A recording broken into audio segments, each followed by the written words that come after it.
এই গল্পের শুরুতে আমরা দেখি এক সুন্দরী মেয়ে একা ঘুমিয়ে আছে। সে গভীর ঘুমে থাকতেই হঠাৎ কেউ তার গায়ের কম্বল টেনে নেয়। এতে মেয়েটির ঘুম ভেঙে যায়। সে উঠে দেখতে যাবে, ঠিক তখনই কেউ তার চুল ধরে জোরে বালিশের উপর মাথা চেপে ধরে। এই কাজটা আর কেউ নয়, খোদ তার নিজের বাবা। মেয়েটি ভয় পেয়ে বাবাকে জিজ্ঞেস করে, আপনার কি হয়েছে? কিন্তু বাবা কোনো উত্তর না দিয়ে তাকে কুদৃষ্টিতে তাকিয়ে দেখতে থাকে।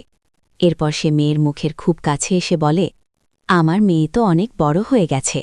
এসব কথা শুনে মেয়েটি ভীষণ ভয় পেয়ে যায়। এরপর লোকটা তার চুল ছেড়ে দিয়ে মুখে হাত দিতে শুরু করে। মেয়েটি ভয়ে কাঁদতে থাকে। সে বুঝতেই পারছিল না তার সঙ্গে কি হচ্ছে। তারপর হঠাৎ করেই তার বাবা সেখান থেকে চলে যায়। পরদিন সকাল হলে আমরা দেখি মেয়েটির মা রান্না করছে। মেয়েটির নাম মেরি।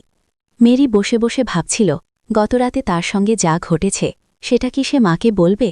ঠিক তখনই তার বোন আর ছোট ভাই নাস্তার টেবিলে আসে। কিছুক্ষণ পর তাদের বাবাও এসে বসে এবং এমন আচরণ করে যেন আগের রাতে কিছুই ঘটেনি।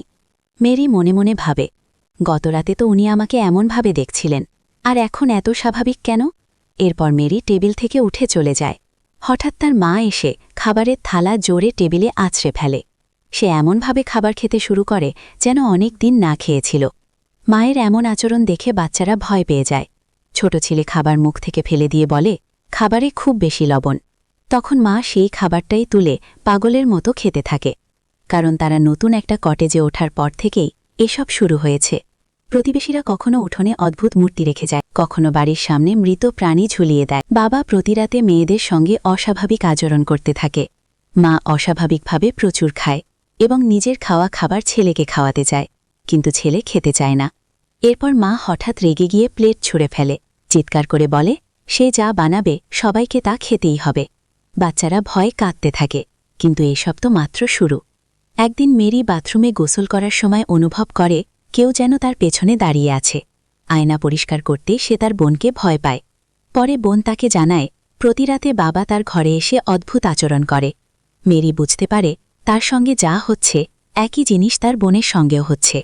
ঠিক তখনই বাবা ঘরে ঢুকে পড়ে এবং সব কথা শুনে ফেলে। হঠাৎ সে ছুরি বের করে দুই মেয়ের ওপর হামলা করে। মেরি তাকে ধাক্কা দিয়ে ফেলে দিয়ে পালানোর চেষ্টা করে। এক পর্যায়ে মেরি সিঁড়ি থেকে পড়ে অজ্ঞান হয়ে যায়। বোন আন্না পালাতে থাকে।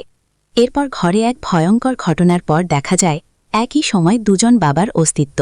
একজন আসল বাবা, আরেকজন যেন তারই ভয়ঙ্কর রূপ। পরে বোঝা যায় পরিবারের মধ্যে আসলে এক অশুভ আত্মা ঢুকে পড়েছে। পরিবার সাহায্যের জন্য চার্চের একজন পাদ্রীকে ডাকে, কিন্তু পরে ভয়ঙ্কর সত্য বেরিয়ে আসে। যে পাদ্রী বাড়িতে এসেছিল সে আসলে মানুষ নয়, সে নিজেই শয়তান। সে মেরির ওপর নিষ্ঠুর আচার চালাচ্ছিল। শেষ পর্যন্ত আসল পাদ্রী এসে প্রার্থনা করে সেই অশুভ আত্মাকে আয়নার মাধ্যমে বের করে আনে। শয়তান পাদ্রীর শরীরে ঢুকে পড়ে, আর তাকে থামাতে গিয়ে পাদ্রী নিজের জীবন উৎসর্গ করেন। শয়তান ও পাদ্রী দুজনেই মারা যায়। শেষে পরিবারটি বেঁচে যায় এবং এই ভয়ঙ্কর গল্পের এখানেই সমাপ্তি ঘটে। এমন আরও ভিডিও পেতে আমাদের টেলিগ্রাম ও ইনস্টাগ্রামে ফলো করুন। ভিডিও ভালো লাগলে অবশ্যই লাইক দিন এবং চ্যানেল সাবস্ক্রাইব করতে ভুলবেন না।